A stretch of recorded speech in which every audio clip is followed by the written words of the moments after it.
أهلا وسهلا بكم أعزائنا المشاهدين في حلقة جديدة من برنامجكم قضية وشخصية.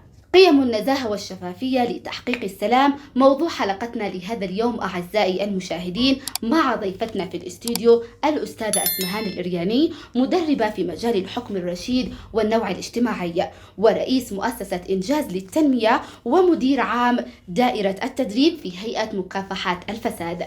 أهلا وسهلا فيك أستاذة أسمهان. أهلا وسهلا فيكم.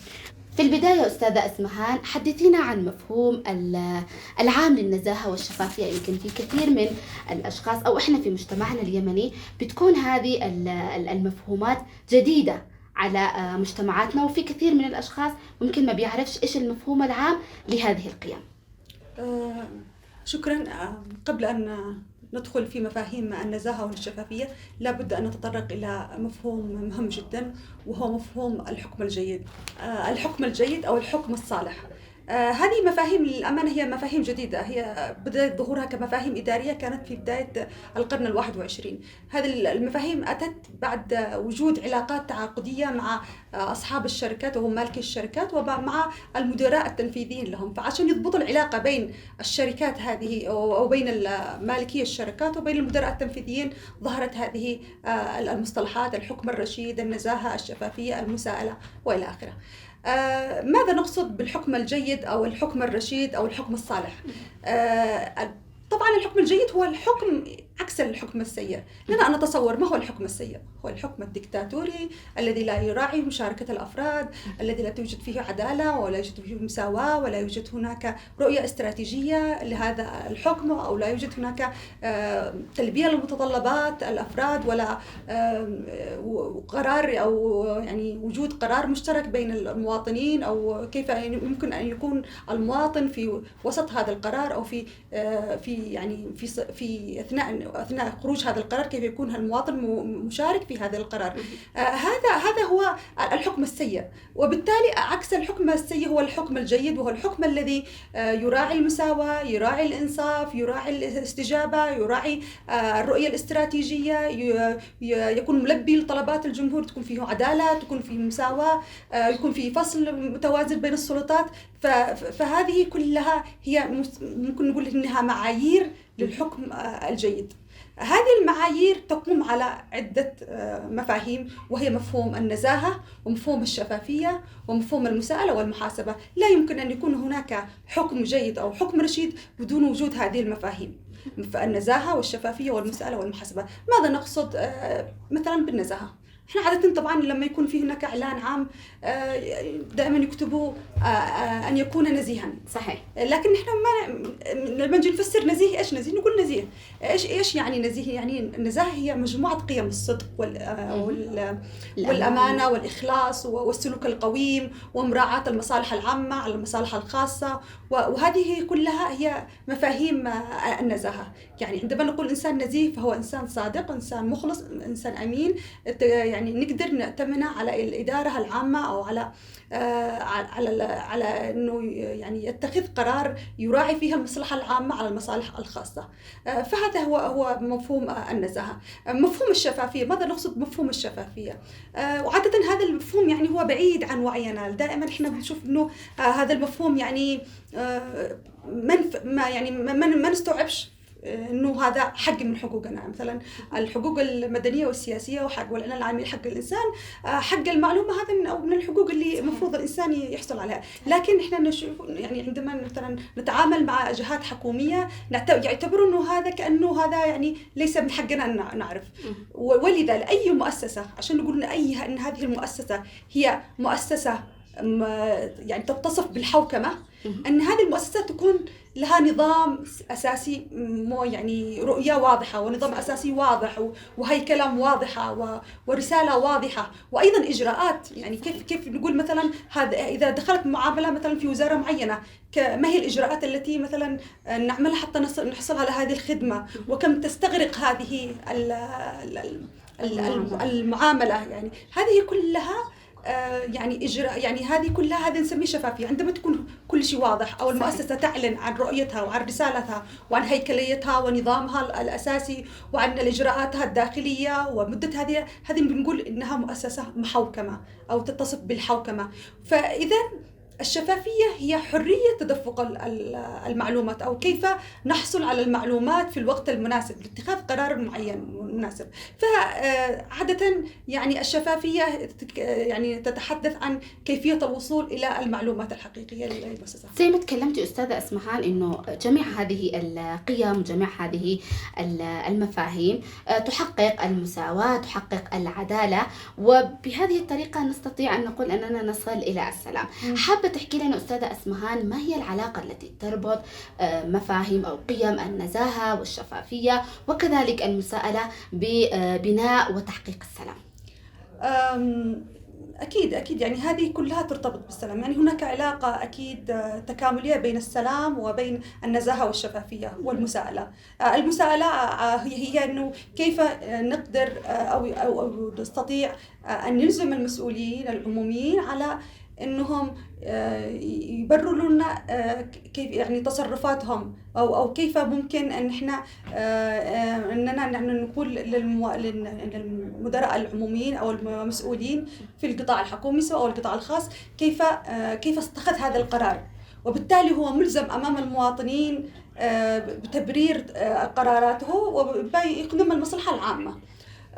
فلما يكون في هناك نزاهة ويكون في هناك شفافية، أكيد هذا بيعمل على يبعدنا عن حلقات الصراعات وعلى حلقات النزاعات، وبيكون يعني بتكون أيضا بيتيح للمواطن أنه يشارك في هذه القرارات، وبالتالي هو مشارك فاعل في هذه القرارات، وبالتالي تكون هناك نوع من الرضا. لكن اللي بيحصل انه الفساد اللي هو عكس النزاهه والشفافيه والصراعات هي كل منهم يعتمد على الاخر، وهناك علاقه سببيه. يعني هناك في كثير من المعاهد اللي مثلا زي معهد الاقتصاد والسلام الذي يعني بيقول انه يعني في مؤشر مدركات الفساد لو تعرفوها، هي مؤشر يعني من 0 إلى 100 درجه، وهذا المؤشر بيدرس 175 دوله في العالم. في نقطه يسموها نقطه التحول، وهذه النقطه هي توصل يعني من مقياس من 0 إلى 140. إذا وصلت الدولة إلى مؤشر مدركات الفساد نقطة التحول اللي هي 40، بتبدأ هذه الدول تعاني من نشوب صراعات، أو من إنه يكون الوضع ممكن ينفجر في أي لحظة. فالنقطة هذه التحول هي يعني ترتبط ارتباط كبير بالسلام. إذا مثلا كثير من الدول مثلا أهملت هذه المؤشرات ولم تعالج هذه قضايا الفساد، هذه دائما بتأثر انه بيكون بنرجع احنا او بتلجأ هذه الدول الى إدارة صراعات ونزاعات داخلية. طبعا ايش السبب الصراعات والنزاعات؟ عندما يكون الفساد هو فساد استحواذ على الدولة.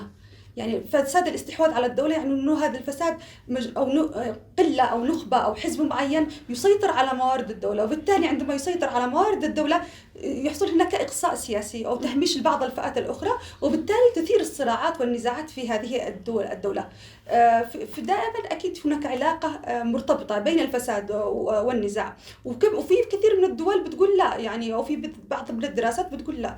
بعض الأحيان يعني الفساد المنظم والفساد هو اللي مثلا بيقدر ان احنا مثلا بعض الحكام بيستغلوا موارد الدولة مثلا زي النفط، زي الدول اللي هي الدول الهشة، نستطيع نقول ان هي الدول الهشة لانه مش كل الدول بتسكت المعارضة مثلا او بتعمل على انها تشتري ذمم او تمول شبكات محسوبية من موارد الدولة. يعني للأسف بعض الدول الهشة اللي هي الدول اللي هي لا توجد فيها ديمقراطية، لا يوجد فيها أنظمة دستورية، دائما تستخدم موارد الدولة في انها تشتري الذمم او تمول شبكات معينة، وبالتالي الفساد هذا بيساعد على استقرارها شكليا، لكن في اي لحظة ممكن ينفجر هذا. فهناك علاقة كبيرة يعني بين الفساد، وايضا حتى يعني مؤشرات مدركات الفساد يعني من بين 10 دول هناك 7 دول هي في ذيل مؤشر مدركات الفساد هي أيضا تعاني من النزاعات والصراعات الداخلية. أستاذة أسمهان، برأيك ما هي أهم الاستراتيجيات التي يجب أن نتبعها لتعزيز قيم النزاهة والشفافية؟ يعني كل دولة لها استراتيجية معينة.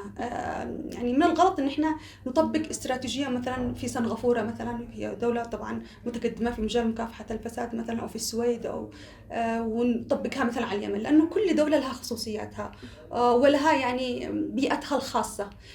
أول خطوة أو أول استراتيجية حتى نكافح الفساد إن إحنا ندرس التعقيدات، ونعترف أن الفساد في اليمن هو معقد جدا، وندرس هذه البيئة ونحلل حلل هذه البيئة، ونعرف من أين يأتي هذا الفساد، أو ما هي المنابع الفساد في هذه الدولة، وما هو الشيء الذي يؤجج الفساد.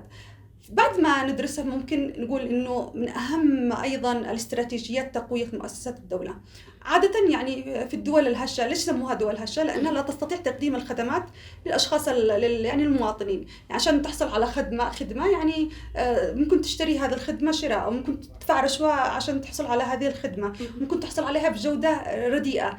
فدائما على أساس إن إحنا نكافح الفساد في هذه الدول، أو في دولة مثل اليمن، هي دولة تعتبر نامية وهشة، لابد أن إحنا نقوي مؤسسة الدولة. كيف نقوي مؤسسة الدولة؟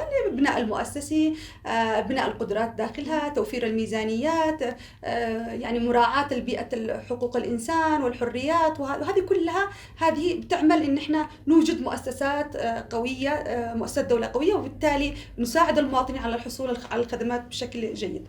إضافة إلى أنه نقوي أجهزة الرقابة. هناك يعني أجهزة رقابية في اليمن، كيف نقوي هذه الأجهزة الرقابية، وكيف تستطيع هذه الأجهزة الرقابية أن تقوم بمهامها بشكل محايد وبشكل مستقل. إضافة إلى أنه لما نكافح الفساد لابد أن نتدرج في مكافحة الفساد. يعني إحنا للأسف يعني لازل عندنا الوعي والثقافة، وهذا يعني حاجة تؤسف. لأنه مثلا إحنا نقول هنا في اليمن يعني إحنا دولة نعتبر دولة محافظة، ودولة أيضا يعني تلتزم بتعاليم الدين الإسلامي، لكن للأسف الأفعال يعني غير عكس ذلك. أيوة. فكيف إن إحنا نقدر مثلا نرفع من وعي المجتمع ووعي الأشخاص حول هذه المفاهيم، حول مفهوم النزاهة، مفهوم الصدق، مفهوم الإخلاص، تقديم المصلحة العامة على المصلحة الخاصة. هذه للأسف هذه مش موجودة. فلما نجي نكافح الفساد وما فيش هذا الوعي، وما فيش هذه المعتقدات لدى أي شعب، يعني شعب اليمن أو غير شعب هذا يعني أي شعوب العالم، لابد أن يكون في وعي كبير إنه المساءلة أيضا هذه حق. عندما تسائل عن خدمة معينة أو عن مشروع معين، هذا حق من حقوقك. كيف أول مرة نقنع يعني المسؤولين إنه هذا حق، وكيف نقنع المواطنين إن هذا واجب؟ نحن لازمنا بعيدين عن هذا الجانب. عشان نتدرج في مكافحة الفساد لابد أن ننمي هذا الوعي، وعي يهتم بمفاهيم النزاهة والشفافية والحكم الرشيد. إضافة إلى التدرج في مكافحة الفساد، لابد أن يكون هناك فصل بين سلطات الدولة. يعني لابد أن يكون هناك فصل، وأيضا أن يكون هناك تعزيز للشفافية في مثلا في المجالس المحلية اللي بتقدم الخدمات للجمهور بشكل مباشر. كيف إن إحنا هذه المجالس المحلية كيف نحاول أن إحنا تكون هناك عملية مساءلة وعملية شفافية أثناء طرح المناقصات، وهذا كله بهذا بيساعد إنه بيكون هناك بيئة شفافة لتقديم الخدمات. أستاذة أسمهان، في الختام رسالة حابة توجهيها يمكن لعدد من الأشخاص، أو حتى زي ما تكلمتي لعدد من المؤسسات الدولة، حتى نستطيع نقول أن هناك بيئة في بلادنا اليمن أو في مؤسساتنا تعتمد على مبادئ وقيم النزاهة والشفافية. أنا أشوف أنه مهم جدا أن المجتمع يعني يعي هذه المفاهيم، لأنه إذا لم توجد هناك إرادة سياسية، يعني هون عندنا عادة إرادة سياسية وإرادة شعبية. بعض الأحيان تكون الإرادة السياسية غير موافقة أنها تكافح الفساد أو تعزز النزاهة والشفافية. ما هي القوة التي ممكن أن تضغط على هذه القوة؟ هي القوة الشعبوية، يعني إرادة الشعب.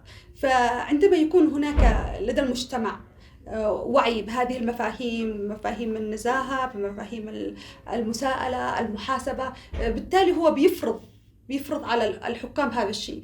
كيف ننمي وعي لدى الشباب، لدى الأسر، لدى الأطفال، الطفل في المدرسة، كيف ننمي هذا مثلا الطاولة اللي تدرس عليها انك تحافظ عليها، لأن هذا الطاولة مش حقك وحدك، هي حق درس فيها أبوك وممكن خالك وعمك، والآن أنت بتدرس فيها، وبعدين بتدرس ابنك فيها. فهذه الطاولة هي مال عام، لابد أنك تحافظ عليها. إذا أوجدنا هذا الوعي لدى الأطفال، إحنا بنربي الآن جيل جيل أو شباب فاهم مسؤولياته وفاهم إنه إهدار المال العام هي مش شطارة ولا أحمر عين، لا، أنت بتهدر مورد مهم، وبالتالي هذا المورد بيقل أو بتقصي ناس ممكن يستفيدوا من هذا المورد. الشباب أيضا لابد من توعيتهم في المدارس وإيجاد مثلا برامج تعليمية تثقيفية حول هذه المبادئ، حول كيف يبدأ أنه يسائل. هناك المساءلة المجتمعية والمساءلة، يعني في نوعين من المساءلة. المساءلة هي مساءلة المؤسسة نفسها، والمؤسسة يعني ممكن عن طريق تقديم تقارير. مثلا كل مؤسسة مثلا تقدم تقارير حول أعمالها وحول المهام التي قامت بها وحول ميزانيتها كيف صرفت. هذا التقارير بتقدم المستويات الدنيا المستويات العليا. هذه مؤسسة داخلية أو مساءلة داخلية. لكن لابد أن احنا أيضا نشجع المساءلة الخارجية أو المساءلة عفوا اللي هي يسموها المساءلة المجتمعية. كيف يبدأوا الشباب يوجدوا برامج إنهم يسائلوا مجتمعيا عن مشاريع، عن خدمات موجودة في مثلا في الميدان، في قراهم، في البيئة المحلية لهم. كيف يبدأوا يسائلوا، ما هي طرق المساءلة الفعالة، كيف نتعلم هذه الأساليب أو هذه المشاريع أو المبادرات التي يقوم بها الشباب ممكن أن تساهم في رفع الوعي لدى المجتمع أنه هذا حق من الحقوق، وأنك لابد أنك تسائل حول هذه الخدمات التي بتحصل عليها. أيضا الأسر كيف تنشأ أو كيف تنمي هذه المفاهيم. الأسرة هي طبعا الوحدة والخلية الصغيرة للمجتمع. إذا صلحت الأسرة هذه يصلح المجتمع. كيف يبدأ داخل الأسرة نفسها؟ قال الله سبحانه وتعالى في كتابه الكريم: المؤمنون والمؤمنات بعضهم أولياء بعض يأمرون بالمعروف وينهون عن المنكر ويقيمون الصلاة ويؤتون الزكاة ويطيعون الله ورسوله أولئك سيرحمهم الله وإن الله عزيز حكيم. فكيف يمكن أن ننهي عن المنكر ونأمر بالمعروف ونعزز هذه المفاهيم؟ لأنه ديننا الحنيفي هو بيأمرنا بهذا الشيء، لكن إحنا بعيدين بعض الأحيان عن تطبيق هذا الدين. أستاذة اسمهان، في الختام أشكرك على تواجدك، وأشكرك كذلك على المعلومات القيمة التي قد يكون الكثير من الأشخاص في مجتمعنا يجهلون هذه المفاهيم. شكرا لك أستاذة اسمهان. إذن أعزائي المشاهدين، أشكركم على حسن المتابعة، ولاقونا في حلقات قادمة. إلى اللقاء.